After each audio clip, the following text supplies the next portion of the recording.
to the Honorable Governor Arthur Tuto Defensor, to our presiding officer, okay, our Vice Mayor Natalie Lian, Vice Governor Natalie Lian Dibuque, to my fellow colleagues, to our guests, to our provincial administrator, Raul Banyas, and heads of offices, media, friends, and guests, maayong hapon sa tanan. Okay. So, I am Dr. Daryl Tupas, nagbalik na subong as your board member sa 5th District. Inakulbaan na naman, maghambal, hindi na sanay. So, first of all, I'd like to thank all the people of the 5th District for giving me a chance to go back to become a board member. Madamo pa ko nakita na pwede makabuling man ako because I believe in one thing. Okay? God-centered, family-oriented, and do the right thing as much as possible. So, akin lang is, nagbalik ako kay may mga kulang. I could help better if I'm in the position to help. My first run for my family and for the 5th District. My second run is for my family and the 5th District.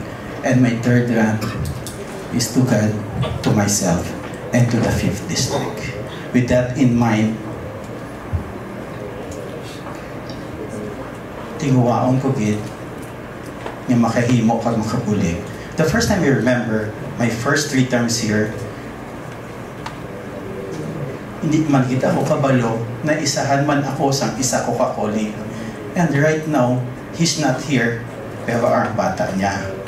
Okay? That was Nong Doming Puso.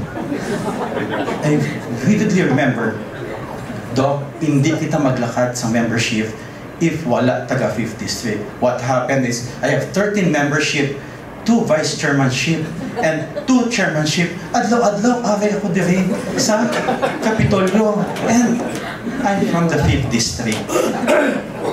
It's like a burden that became a blessing. Nagtudlok sa akon paano ako makabuli sa 5th District. If you remember, naging doktor ako, na-mention ko man before, because hindi ko gusto magsulod sa politics. Paano ako makabuli na wala ako sa politics? Amo na medicine ako. I finished my medicine, and if you remember, there are 7 of us na una ang iban ko ng mga siblings. For that reason. Pero subong, what I've learned in my 3 years here, dapat sige-sige to work with your colleagues, to work and to listen and to learn from them. By doing that, I've accomplished or been part of the 282 resolutions for the year 2019 and 22, and for the 19 ordinances for that year also. Especially for the initial implementation of universal healthcare na wala pa natapos at this time, sige-sige pa Japan. For the mental health ordinances, for the precaution for the rabies na magnamit gid. And for one of my advocacy also, ang province of Iloilo ecological and economic park. Naka-ordinance na pero wala pa na umpisahan kaya medyo madako-dako ang budget na kinahanglan. What else? What I've learned is going around places, going to the barangays. Kung matagaan ako tsansa, I will continue what I did before. Ipadayon ko nga dalon ang Kapitolyo sa kabarangayan. Kag ibalik ang tingog sa pumuluyok sa Kapitolyo. For that in mind, hindi lang 4 corners, kundi ang problema sa bilog nga barangay, mabalik ko kag mahimuan sa ordinansa. For example, ang isa ko ginadumduman as Vice Chairman of Education sa 2019 to 22, when I go around integrated schools, pero may reklamo ang mga principal nga ginapangayo na ng mother school ang mga teachers nila. So, I talked that with Gov. As Vice Chair, may ara monthly meeting. So, it was recommended to the supervisor at the time of Romeo, and now we have PSB teachers in that connection. So, ang akon lang, medyo nakulbaan ako subong sa paghambal, pagpasensya na ako. But rest assured, I'll be here working, doing resolutions, doing not ordinances, presence on committee hearing as before. Damo na, 4 na lang nabilin ko nga mentor, nga Ari Subong, which I thank very much kay nung June, nung Lito, okay, si Jason Tagsi, nung Role.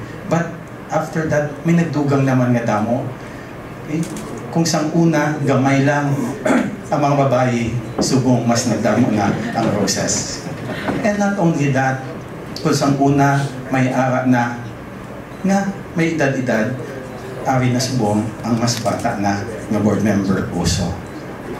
And hindi lang na kung sang una, nabudlayan ako, wala, ang upod ko, babae, subong niya, manong Rolex ko na. Okay, so with that in mind, he took care of me, damo kami obtanay, sangga pa may pako. So, I never imagine nga makaupod ako sa isa ka pwesto diri sa Kapitolyo. So, hindi na ako yung magdugay. All I want is to thank everybody for the opportunity before, especially the secretariat, the department heads, who have been helping me to do the things that I need to do, which is my obligation as ordinances, sa mga ordinances, resolution, and sa budget sa aton probinsya sa Iloilo. So, Vice Gov, to all my fellow board members, madamo gid nga salamat, and gagi hindi ka mo magsawa sa akon sa pagbulig kag sa pagkulit sa inyo para sa advices. For that, thank you, and to God be the glory.